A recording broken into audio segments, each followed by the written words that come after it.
I'm here today in strong opposition to the explanatory statement and the process that has created it.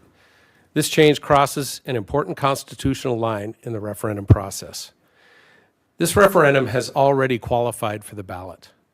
At that moment, under Article 4, Section 1 of the Constitution, the question is no longer in the legislature's hands. It is in the hands of the people of Oregon. The legislature's role is finished. The voters now stand in judgment of a law that we passed. That is exactly why Oregon law has long required explanatory statements to be written by an independent committee under ORS 251. It ensures that the same politicians who passed a law are not the ones writing the official explanation voters see in their pamphlet. It protects the legitimacy of the referendum itself. By overriding multiple provisions of ORS 251 and transferring authorship to a legislative committee, Senate Bill 1599 allows the legislature, the very body whose work is being challenged by the people and by this referendum, to write the official explanation presented to voters. Does that sound fair to you guys? Regardless of party or policy, that is a profound conflict with the spirit of the people's referendum power. And it shouldn't matter what party you're in.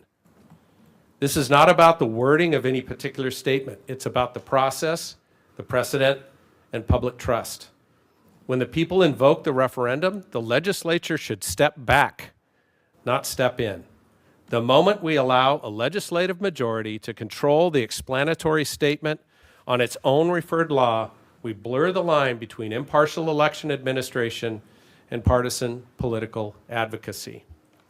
Oregonians gathered signatures with the understanding that the referendum process would follow the established impartial framework in statute.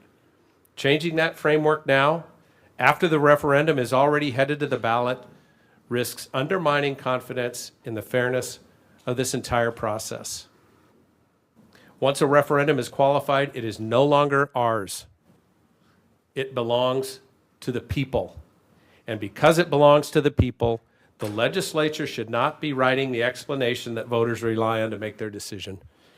I urge you to reject this draft explanatory statement and the process that created it, and preserve the independence of the referendum process. Thank you.